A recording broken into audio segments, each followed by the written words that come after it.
The next case in our call this morning is agenda number 8, case number 105621, People versus Corey Conick. Counsel may proceed.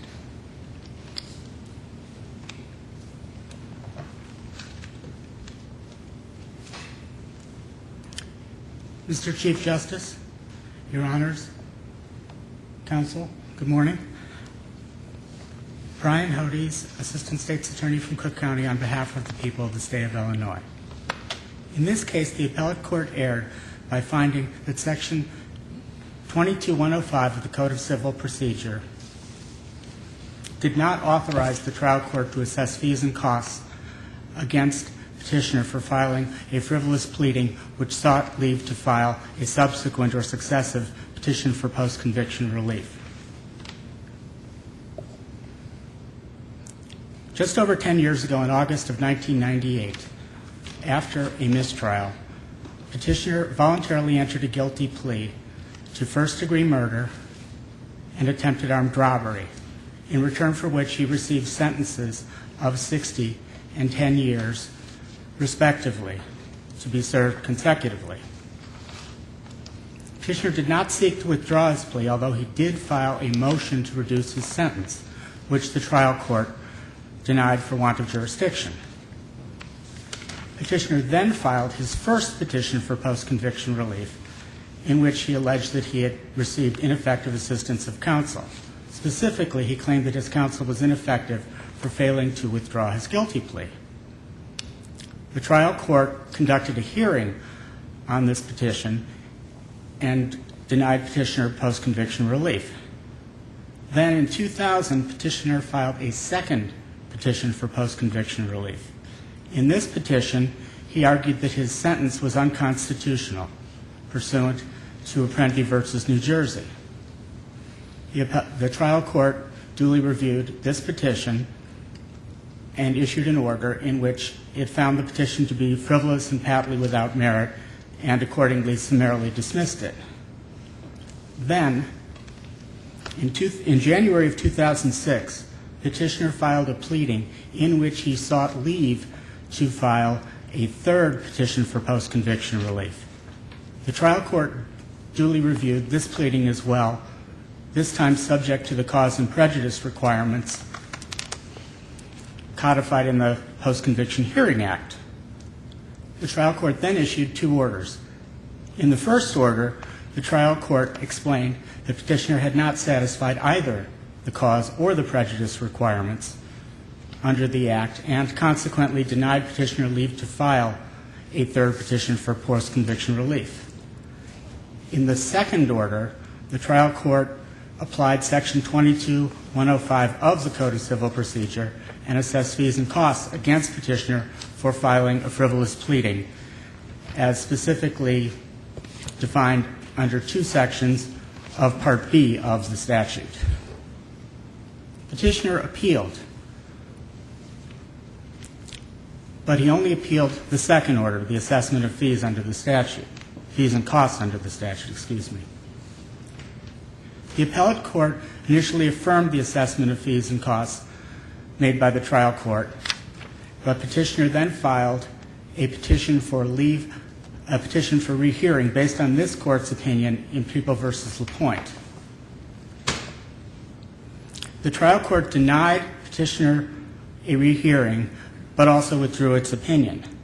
Then, in violation of the applicable Supreme Court rule governing petitions for rehearing, 367D, the appellate court effectively reversed itself, vacated the trial court's assessment of fees and costs under the statute without permitting the people with an opportunity to answer the petition. The issue before the court then is simply whether or not that statute, Section 22105, does indeed authorize a trial court to assess fees and costs when a petitioner files a frivolous pleading that seeks to file a successive post-conviction petition. LaPointe is a little different than this case, isn't it? In that case, we did not consider that the December petition was even filed. And in this case, the petition was filed. In this case, a pleading was filed. I think that there are different definitions of filed, and that's really one of the things that distinguishes LaPointe from this case. I'm not sure if I understand your question correctly. I'm sorry. Mr. Hodes, do you mean filed, that the court permitted it to be filed, or just sent to the clerk's office as filing?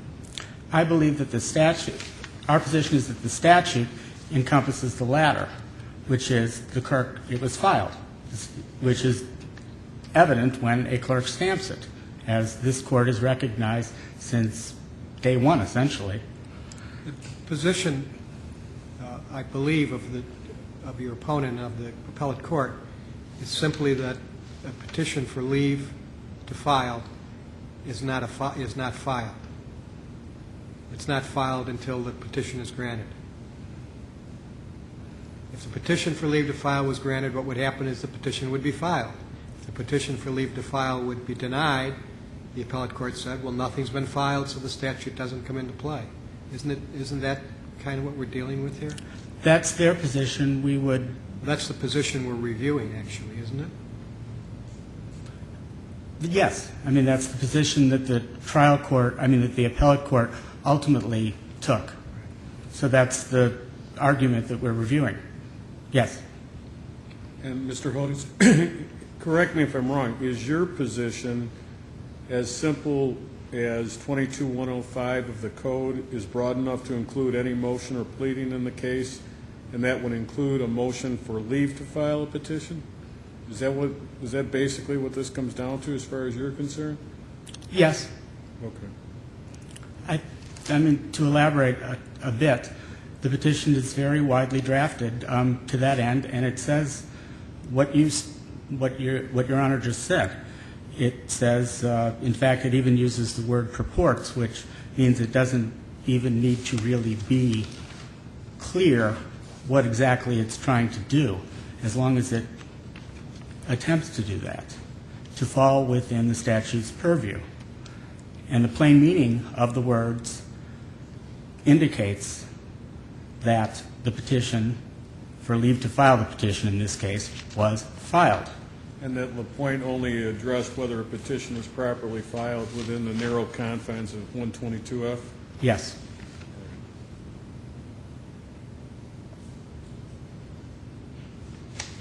If we accept that the motion for leave to file a successive petition is a motion that's included under 22105, is the trial court to look at whether the motion is frivolous or whether the petition attached to the motion seeking the constitutional relief is frivolous? The motion requires, I can't answer that directly. I don't think so. But I'd like, the petition, the pleading requires the court to determine whether or not petitioner can satisfy cause and prejudice. That's the motion and the allegations of the petition. Should the court look at both of those? I don't think that, I think that's part of the motion, but it also involves the allegations. It sort of depends on how it's filed, how it's put together by the individual petitioner. But in any event, it's filed, and such a document clearly falls within the purview of the statute, based on the statute's plain language. And the plain language provides that, in pertinent part, if a prisoner confined in an Illinois Department of Corrections facility files a pleading, motion, or other filing which purports to be a legal document in a case seeking post-conviction relief, and the court makes a specific finding that the pleading, motion, or other filing which purports to be a legal document filed by the prisoner is frivolous, the prisoner is responsible for the full payment of filing fees and actual court costs. It seems crystal clear that the petitioner here was a prisoner, that he filed a pleading that falls under the rubric of the statute in a case seeking post-conviction relief, and that the court made two findings, in fact, that the pleading was frivolous. It would also effectuate the larger goals of the statute, which are to compensate the courts for the time they necessarily must expend in reviewing any such pleading, not even just post-conviction pleadings, but all pleadings. That's why the statute is drafted so broadly. And in compensating them, also to discourage but not prevent prisoners from filing frivolous pleadings. In this case, the trial court clearly spent its time, and its limited and precious time, as Your Honors clearly are aware, reviewing the request for leave to file a successive petition pursuant to the cause and prejudice requirements, and issued an order as required, and found the pleading to be frivolous. This would further the goal set forth, the goal manifest by the express language of the statute.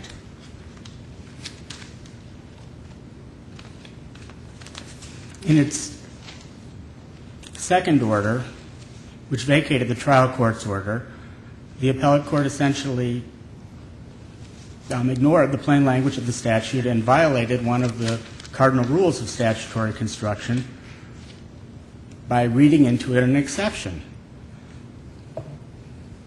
Consequently, this court should reverse the appellate court's order and reinstate the trial court's assessment of fees and costs against petitioner. Thank you.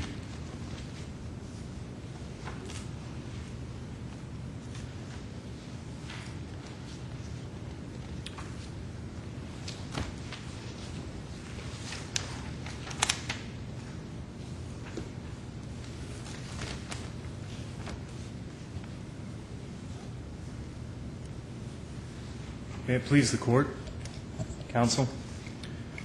I'm here on behalf of petitioner Corey Conick, and we are seeking to affirm the appellate court's ruling that no Section 22105 fees punishing frivolous lawsuits should lie in this case. As the appellate court here correctly noted, no successive post-conviction petition was filed in this case when the trial court denied Conick leave to file his petition. Thus, the trial court could not assess fees and costs under Section 22-105 because no successive post-conviction petition was filed. Counselor, the statute says files a pleading motion or other filing, as Justice Thomas indicated earlier. He did file a motion. Correct. But again, reading the plain language of the statute does indicate it's a pleading motion or other filing that purports to be a legal document in a case seeking post-conviction relief. Thus, there is something significant in the inclusion of the language in a case seeking post-conviction relief. Take out that language. If you were to remove the phrase in a case, then arguably in this situation, such a motion for leave to file a successive petition would be brought under the ambit of the Act. But what this Act is clearly designed to deter is abusive filers, and so it's within the title itself. It says frivolous lawsuits filed by prisoners, and then what we're looking for is a frivolous document filed in a case seeking post-conviction relief. So, reading the statute in its entirety, you see that what you need itself is there needs to be first a case seeking post-conviction relief, and the only way in order to be brought within the ambit of the Post-Conviction Hearing Act, if you've already filed a previous post-conviction petition, is to file a motion for leave under Section 122-1F. And that's what Petitioner Conick did in this case, and it was that motion that was denied.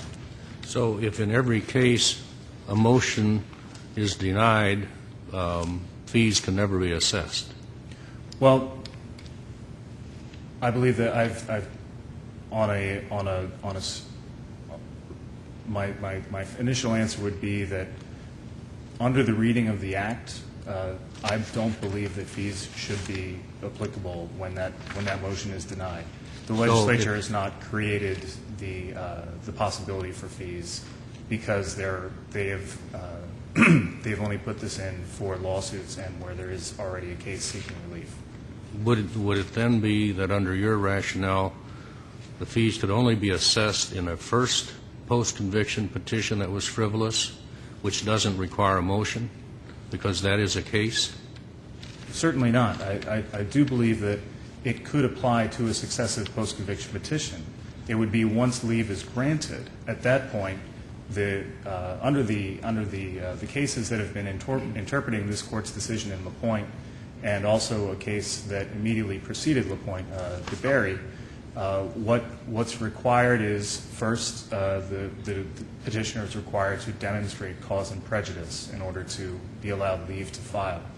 Once that leave is allowed, then it does go to the first stage review, which is the frivolous review. And it would be once leave is granted, if somebody is able to demonstrate cause and prejudice, if that successive petition is then determined to be frivolous, it would then be brought within the ambit of the Act.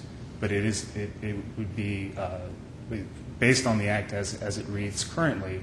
There is no allowance for fees until you are within the Post-Conviction Hearing Act. And as once Pitzenbarger was codified, the only way into the Post-Conviction Hearing Act as a successive petitioner is to file a motion seeking leave to file. But counsel, doesn't that mean that when a judge sees a petition, he's not to review it or she's not to review it to determine whether it's frivolous or not? Correct. When Don't review it, just file it. No, I'm sorry, I misunderstood. Okay. Go ahead. Well, the question was, you're saying then the only time that it would be determined that it's frivolous would be after it's filed, the court accepts it, to review for the first step. Correct. And prior to filing, the court, what if the court says it's frivolous? Well, the court... and doesn't permit it to be filed under your scenario. Can't fees be assessed then? Well, if the court, when courts are reviewing a Section 122-1F motion for leave, it's a very discrete question, and it's a very high standard that they're trying to meet. And they're looking to see if this petition has demonstrated cause and prejudice. And I draw the court's attention to DeBerry, where the appellate court laid out when ruling on these motions for leave, a trial court need not and should not concern itself with the merits of any claims, contentions, or arguments that a post-conviction petition, a successive petition, contains. They are only reviewing this motion to determine if cause and prejudice were met. And so that's the only question that's before a court when a motion seeking leave is filed. But if the allegation that you've met cause and prejudice is without any merit at all, isn't that frivolous? Well, could it not be frivolous? The court's supposed to ignore that? I believe our initial impression under the statute itself, these motions, because there is no post-conviction case at that point, there is no case. We have only asked the court's permission to start a case. Such a motion, as the statute currently reads, is not punishable under the Act. Aren't the post-conviction proceedings a continuation of an existing case? This case is People v. Conick, which was instituted by the filing of a complaint or something, and that's a continuing case. This motion is filed in that case, is it not? Is that not another interpretation of the statute? My understanding of the reading of the statute is that I believe that the reading is that each post-conviction petition, each case seeking habeas relief, each two 1401 petitions are in and of themselves their own separate case, that this isn't a continuation of any prior proceedings or any previous interactions with the court system. This is your case seeking post-conviction relief. So I believe my contention would be that it's outside any previous proceedings that occurred. Doesn't your, go ahead. So there is no separate case, but a motion is filed in something that is not a case. A motion is filed asking the court's permission to start a case. Doesn't your narrow interpretation of the word case in the statute lead to absurd results? That if a defendant was successful in filing a successive post-conviction petition and then files a frivolous motion, he can be assessed with costs. But if a defendant, as in this case, files a motion for leave to file a successive post-conviction petition and isn't granted that leave, that as frivolous as that may be, costs won't be asserted. I mean, doesn't that reach an absurd result here? I believe that this actually isn't creating an absurd result, that the way that the act, these two acts obviously need to be read together, the Post-Conviction Hearing Act and any attempt to impose fees for attempting to enter into a post-conviction hearing. As the case law as it's developed in light of LaPointe and the case I mentioned previously, these motions are they are a separate action where you're simply trying to be brought within the Post-Conviction Hearing Act. It's a very high standard to try to demonstrate cause and prejudice, and so it's a very discrete question the court's being sought to ask. So the idea that as the statute currently reads, that this would be an absurd result to say that. And I'm sorry, also that this is a narrow reading. I believe this is the reading that the language demonstrates, that the Act itself is intending to punish frivolous lawsuits, and the Act is dealing with frivolous documents in cases seeking post-conviction relief. And currently, as LaPointe makes very clear, there is no post-conviction case until leave is granted.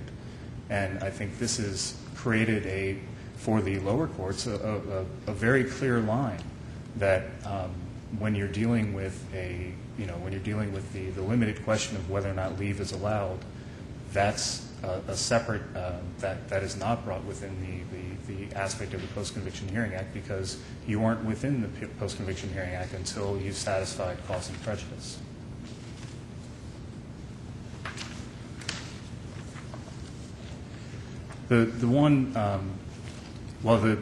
One final point in relation to the idea of the resources that are being devoted in reviewing these 122-1F hearings. Again, I stress that the courts are not required to actually look at the merits of the post-conviction petition. You're only looking at whether or not cause and prejudice has been met. And so it's a discrete question that the court is being asked to review. And in that situation, it's not within the ambit of the frivolous lawsuit punishment. But getting to the second point, whatever, and I think to sort of answer some of your concerns about, as Justice Thomas was asking, the absurd results where if this motion itself were deemed frivolous, so the court would not be able to take action on it. If that were to be the case, in this case, we clearly do not have a frivolous pleading that was filed. Corey Conick, 7 years after his trial, received an affidavit from a state's primary witness at trial recanting his entire trial testimony. In that situation, the idea that he, in seeking to challenge his conviction, that this would be an abusive filing when he's received a witness recantation, I think strains credibility. This is, the two bases that the court utilized in making a finding of frivolousness here, that it lacks an arguable basis in law and fact and that it lacks evidentiary support, I think are both rebutted by the record. The first being that he does have evidentiary support. He's received an affidavit from this witness who's recanted his testimony. The idea that this would not, that this lacks evidentiary support when he does have that with his motion strains credibility. And the other point is that whether or not this lacks an arguable basis in law and fact, I think it's important to take a look at what the purpose of 22-105 is, and that is to deter abusive filers, and it's to eliminate pestiferous litigants. While he might not have demonstrated cause and prejudice in order to be able to enter into the Post-Conviction Hearing Act, certainly by seeking leave to file a post-conviction petition when he's received a witness recantation, that's clearly a situation where this is not a person who is alleging that his cookie's been crumbled. That Defendant did not follow up in his appealing from the denial of the filing of the motion, of the petition, rather, did he? The only thing that's being appealed is whether the appeal to the appellate court was whether the fees should be assessed. Correct. And what we're saying is that no fee should be assessed here because he had made But he's not appealing the denial of the relief that he was seeking. Correct.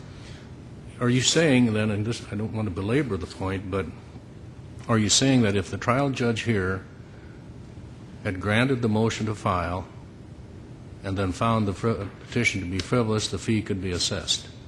Yes, if he had demonstrated cause and prejudice, and so at that point he would have been brought within the Post-Conviction Hearing Act. Clearly, the plain language of this act would allow for the imposition of fines or fees and filing costs. So again, your argument is based on almost primarily on whether or not this is a case at the time that the motion is filed. Whether there is a lawsuit, whether there is a case. The lawsuit comes from the title. The case comes from the body of the From the body of the act. And as LaPointe makes clear, there is no case until leave is allowed. And in this situation, when leave is denied, there is no case seeking post-conviction relief, and so you're not brought within the ambit of the act until that leave is granted. But then at that point, wouldn't under your argument, your scenario, once the case is then established, in order for fees to be assessed, there'd still have to be another filing, wouldn't there? Because it's only when there's a filing in a case, according to your argument. I believe, I think that what this case potentially could allow this court to do would be to clarify the proceedings of the Post-Conviction Hearing Act, particularly in light of LaPointe, which I think makes very clear that the first stage is to file a motion seeking leave to file a post-conviction petition. And it's once that motion is granted, then there needs to be a separate document, which would then be the post-conviction hearing petition. Whether you file that concomitantly with your motion for leave, that would be up to the individual petitioner. But it needs to be clear that this is a separate document, and the trial courts are not to look at the substance of the post-conviction claims. They're only looking to whether or not he can demonstrate cause and prejudice. And it's only once you're able to demonstrate cause and prejudice that a post-conviction petition. Doesn't this case actually exemplify, going back to my question earlier, about the absurdity of the case position? In this case, defendant filed his third post-conviction petition, and he entitled the pleading pro se petitioner's leave to file a successive petition for post-conviction relief.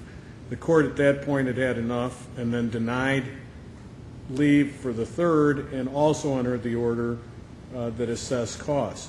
So under your reading of the statute, he could present leave to file the fourth, fifth, sixth, seventh, can keep going on. As long as it's only leave to file a post-conviction petition, he could never be assessed costs. Because the trial court is not being required to look at anything in that petition. The trial court is only looking to whether or not that motion, that filing, does make an effort to, or does actually demonstrate cause and prejudice. Still is put on his docket, right?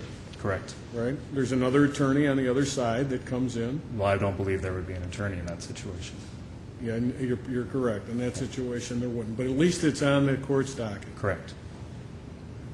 It's brought, I mean, this is what the Post-Conviction Hearing Act allows. I mean, this is a part of the act, is that you're able to file successive petitions, and there is no limitation on the number of petitions one can file. But there is a high burden that has to be met. As long as his cause and prejudice motion failed, and it was denied, whatever we're going to call it was denied, he could file the same document over and over again without ever being subject to the act. Is that correct? Under the current reading of the statute, that would be my contention. And the only way that he could, if you will, lose is if he was successful on cause and prejudice. If he actually had a case seeking. Doesn't that strike you as a little bit absurd?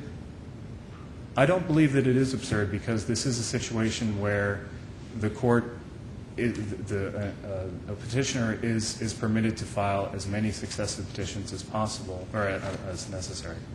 And in that situation, the only way to be able to file a post-conviction petition is to meet this high standard. And so it's obviously, if the same claim is being raised in a subsequent attempt seeking leave of the court, that's even less resource that court is going to need to utilize in order to review that, see that it's the same effort to demonstrate cause and prejudice, which he believes does not rise to the level and deny leave at that point.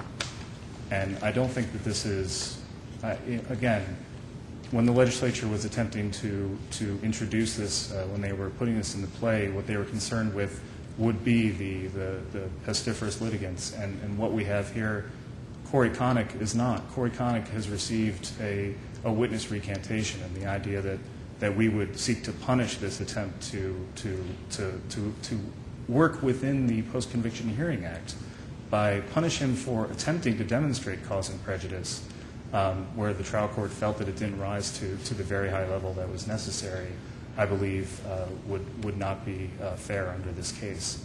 Under your interpretation of case, then the only thing that should come to this court as part of the record would be the motion, the denial, and anything after that. Correct. However, the order that was entered by the circuit court is part of the briefs, and it's part of what is alluded to in the appellate court order, and that's the case that I suspect that we're going to get, including the record that is coming up with this case. It would be everything that happened in the trial court in the 96 CR case. That is all a part of the record on appeal, but the trial court in reviewing, if I have time to answer your Honor's question, the trial court in reviewing that motion is not to look into the sum and substance of any other documents as part of that record. They're just looking at the limited question presented in that motion seeking leave to see if it meets cause and prejudice. Thank you, Mr. May. Thank you, Your Honor. For these reasons, we seek to affirm the appellate court's judgment. Very well. Mr. Hodes.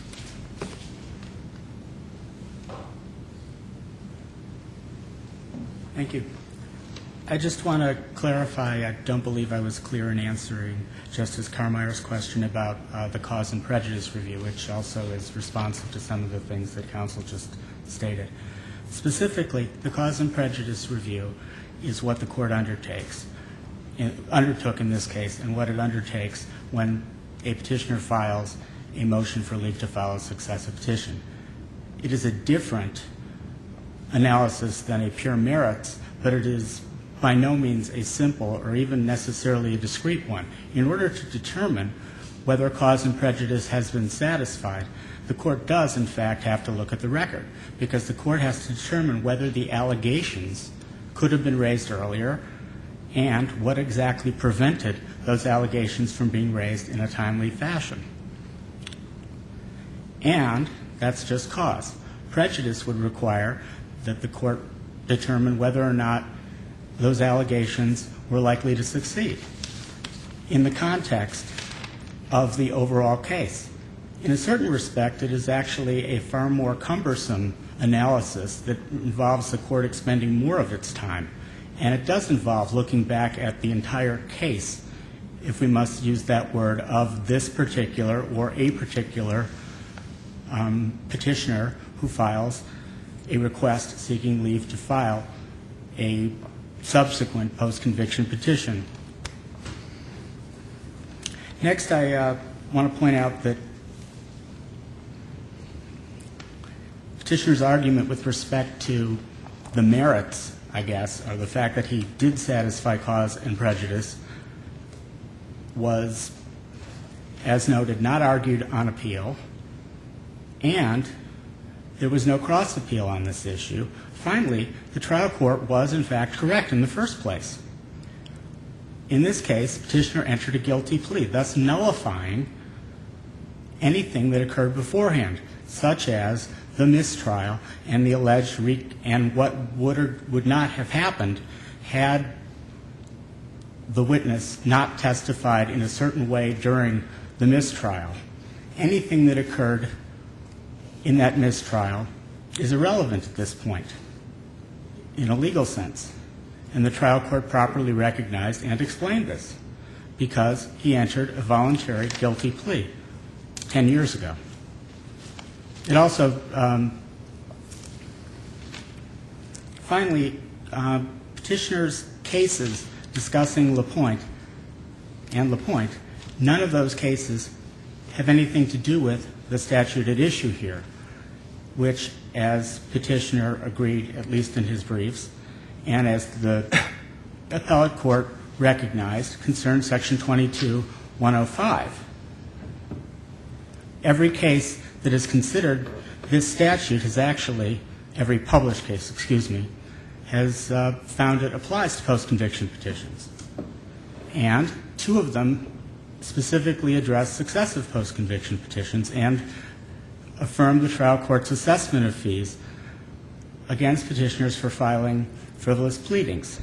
One of them specifically, the one that Smith, People v. Smith, which was discussed at some length in petitioner's response and our reply, the most recent case, actually addressed LaPointe as well and still found, not still, and recognized the distinction between LaPointe and its understanding of the Post-Conviction Hearing Act and filing in cases within those confines, and the overarching intent of the legislature as manifest in its language in Section 22105.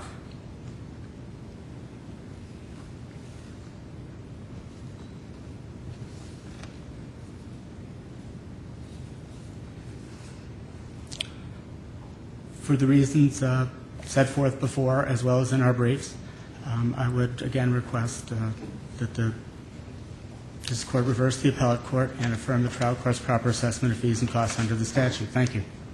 Thank you, Mr. Hodes. Case number 105621 will be taken under advisement as agenda number 8.